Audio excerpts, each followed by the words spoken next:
A plane carrying almost 30 people has gone missing in far eastern Russia. Local media report the turboprop plane lost contact with air traffic control while trying to land near the Kamchatka peninsula. Emergency response teams believe they found some wreckage in the sea.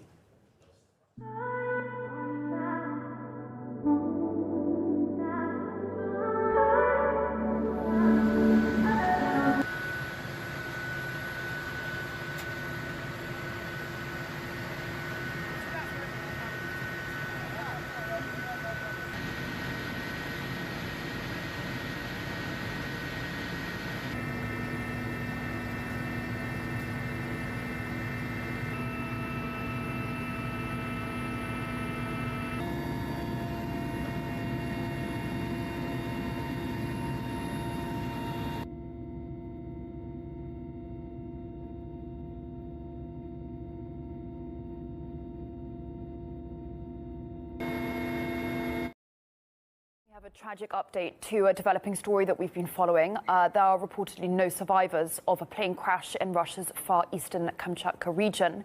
The aircraft is believed to have been carrying 28 people, including 2 children.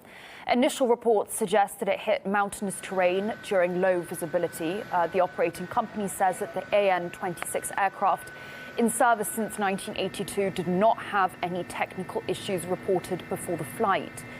Now, the aircraft had been en route from the regional capital to the town of Palana, the mayor of which is said to have been on board. But air traffic controllers lost contact as the plane was preparing to land. Russia's prime minister has ordered an investigation.